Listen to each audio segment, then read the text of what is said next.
Freight Efficiency with NACFE's Mike Roth and Friends. In episode 61, we have joining us Jigar Shah. He's Senior Director of the Loan Program Office at the United States Department of Energy, where he explains what's happened over the last 10 years with decarbonization, the need to crack the code to deploy technologies faster, getting people past the valley of inertia, the history and goals of the DOE's loan program, and measuring the program's success. He also encourages the industry to be more vocal about what it needs from the Department of Energy. Today we have joining us Jigar Shah. Jigar is the Director of the Loan Programs Office at United States Department of Energy. It's a real pleasure to have you on today, Jigar. I'm really excited about our time together here. Well, it's great to be on your podcast and obviously great to see you again. Yeah, so we named this podcast Freight Efficiency with NACFE's Mike Roth and Friends. And we sort of did that intentionally because we wanted it to be a very, casual conversation with somebody I know. Do you recall exactly how we met and became friends, Jigar? Well, I think we met through my work at the Carbon War Room. And when we looked around for the smartest person in the entire country on freight efficiency, your name popped up. And so we were like, we should bring Mike into the fold. And we worked closely together after that. Yeah, you're too kind. I at the time, a few years before that, NACFE was born out of an RMI workshop, Rocky Mountain Institute. We, Ned Harvey and I came to, I think we were calling them Creating Climate Wealth. Yeah, our Creating Climate Wealth conferences. Yep. Yeah, so Ned and I joined one at National Stadium in Washington, D.C., and I think that's actually the event we met at. So, it goes back a ways. You're too kind, though, with your compliments. I'm always in awe of how deep people have really gotten into some of these sectors. It really is breathtaking and frankly required. I mean, if you're going to make change at the gigaton scale level, you got to have that level of detail. Yeah, and I find with us the work, the credibility that we had when we started and continue in the trucking industry and freight is really helpful to help lead some of these conversations. So, but before we get into your work today, let's go back 10 years. Let's go back to 2012. And maybe you can go first and then I might add it as well. I mean, take yourself back to 2012 and then kind of let's do an assessment of what happened over the last 10 years. I mean, in what areas might we have gotten, gone pretty well in decarbonization, and where some other areas that we wish we had got or thought we could have gone farther? Well, look, I think that in general, the thought process 10 years ago was not really around full electrification. I think the thought process was a lot more around efficiency and figuring out how we could really double the efficiency of particularly, Class 8 trucks, but lots of other things as well on the roads. And then how we do, multimodal support so we could try to take a lot more volume off of trucks and put it into rail and all those things. And I would say that on balance, I think we've been quite successful in all of those areas. I do think that particularly on the retirement of old trucks, I mean, the new ones that have come in are quite a bit more efficient than the old ones that were retired. And I do think that on the margins, I mean, COVID notwithstanding, that there was a fairly good effort to debottleneck multimodal so we could move a lot more freight by rail. Yeah. And then, about midstream in that decade, I would add is when, the electrification of trucking sort of made its way. I mean, I remember standing watching Elon Musk. I mean, I was at his event and, sure, that just sort of broke free a bunch of skunk works projects that were already going on around electric trucks. But even I didn't know about, the Cummins and the Daimlers and, Volvos and all just kind of came out of the woodwork, as well as a bunch of other startups. So, Jigar, I've always loved your passion, and you're super smart around all these things and these solutions when you think about investing and so forth. But take us back through your career a little bit, and sort of what drove you to the work you're doing now, so that we can get a sense of where you've come from. Yeah, well, I mean, look, I appreciate that. I have always been in awe of the technologies, right, that we have invented, not only the entrepreneurial effort, but also the effort that Department of Energy has taken in helping with funding a lot of these things. But it's always been a real consternation of mine that these technologies never seem to make it into the market fast enough. And so we end up having to wait for 15, 16-year sort of replacement cycles before we can get them into the field. And my career, I've been thinking about solar and nuclear for a long time, probably when I was 16 years old. And my first job out of college was working at Atlantic Orient Corporation, which was a wind turbine company. And then I, worked at Energetics, supporting the Department of Energy as a contractor, and then went to BP and learned a lot about that. And then, started SunEdison. And, SunEdison was really around figuring out how you do pay as you save financing so that people didn't have to pay the upfront cost. And so I would say my career largely has been around how you take technologies that are really worth deploying at scale and figuring out the micro issues with the private sector and the adoption cycle to figure out how to really move that a little bit faster. Yeah, when we first started looking at trucking and freight, we created a technology benchmarking, where we continue to this day to draw adoption curves of all kinds of technologies around energy efficiency. And now, we're even looking at solar on tractors, solar on trucks and trailers.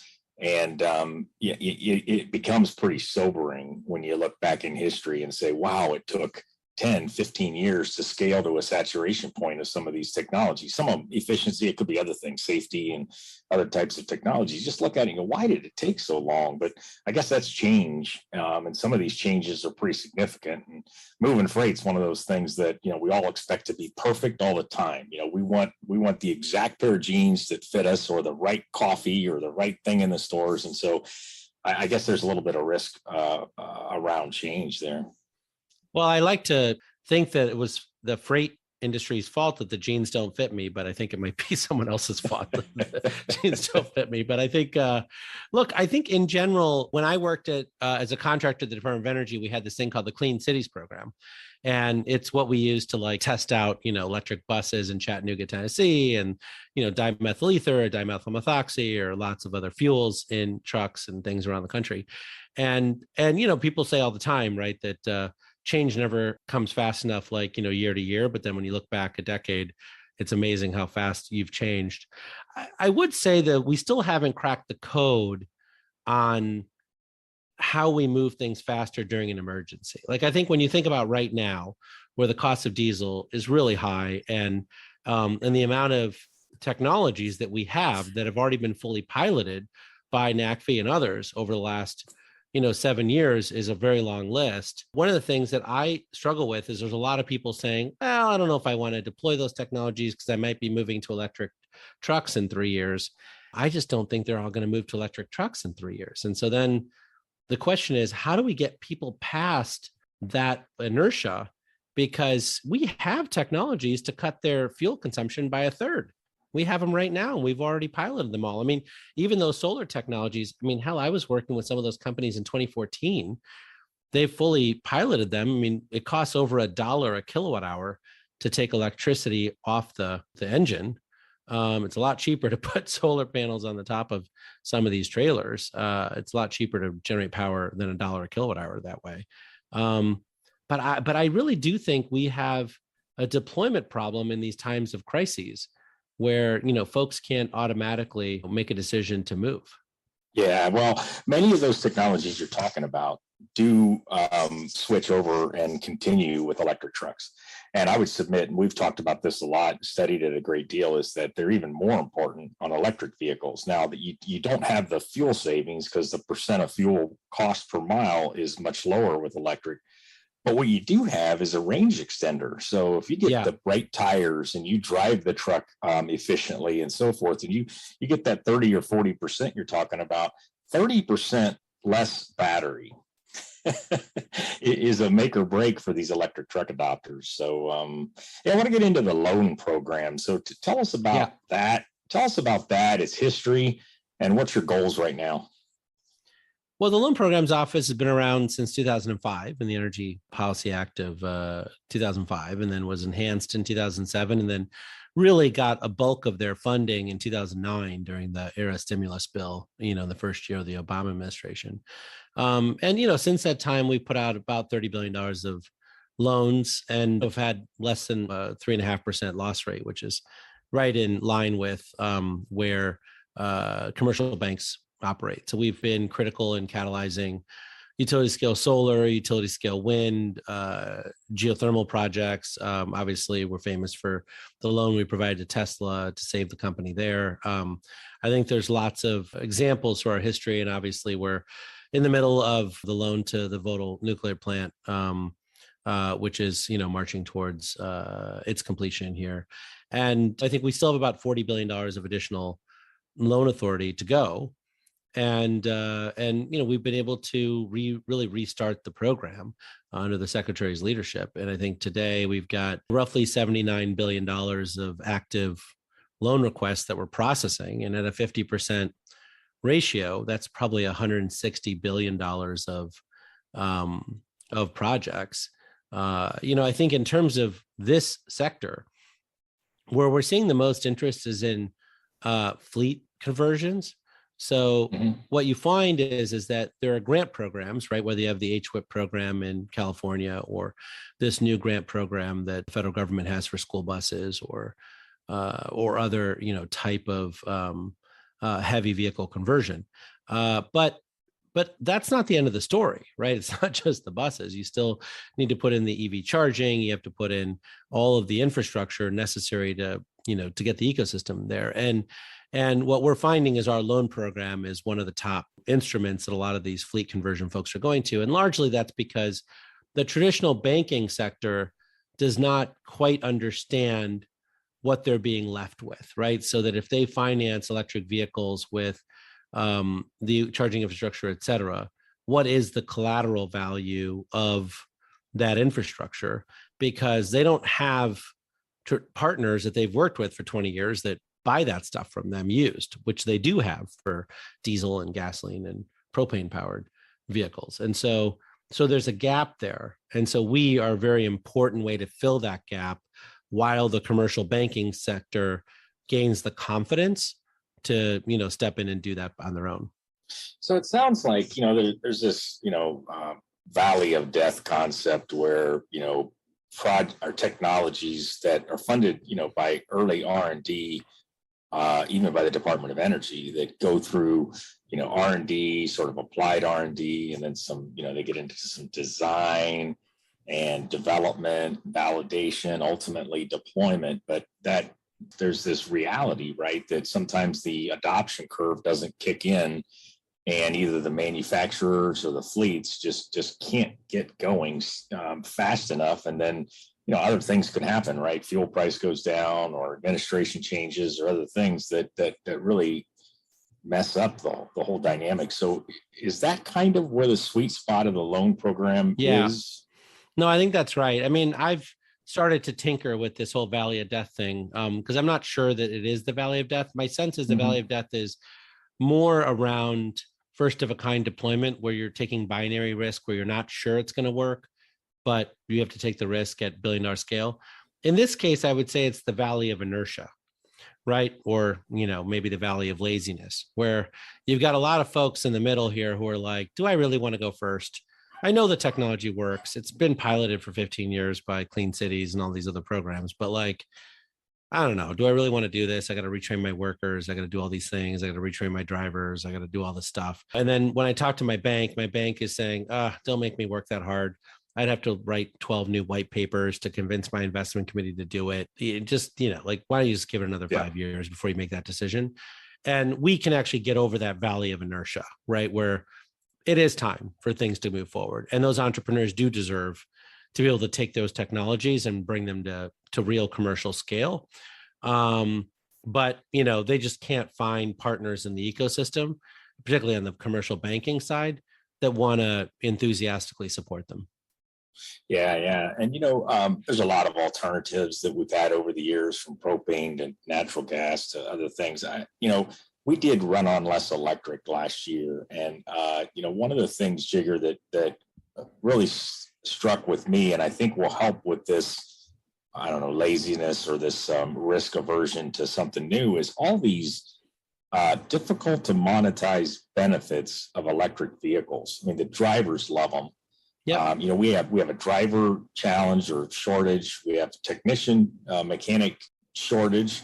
But as we start to talk about it and look out there, there's a lot of excitement around electric trucks. They're cool, they're exciting, they're clean, and that's bringing talent to the industry that I've never seen before, and it's skipping the step of the manufacturers of trucking. And we went so far as to put together a few videos that we've been really populating out in the marketplace around just that, where some of the industry executives were saying, we used to go recruiting at schools for engineers, and trucking was a smokestack industry that was very difficult to get new graduates excited about. But now it's a whole different story. In your experience, I mean, do you see that, and has that been a big lift for certain industries, solar and others maybe?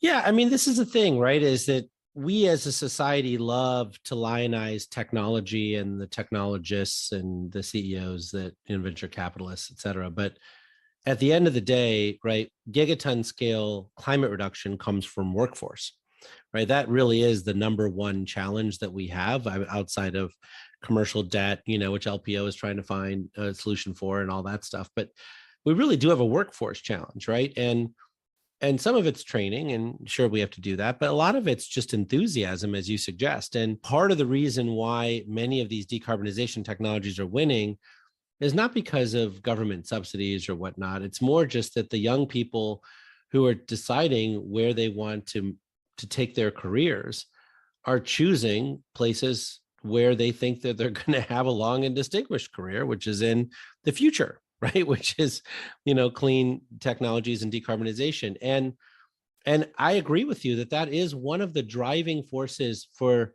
after the fact. I'm not quite sure that people recognize this before they make the decision, but I find after they make the decision and they're doing the after action report 2 years later to their school board or to their bosses, they're saying, actually, the biggest thing that came out of this is we got this huge workforce benefit, which is a huge deal, right? Particularly when you're talking about the big challenges ahead of us right now.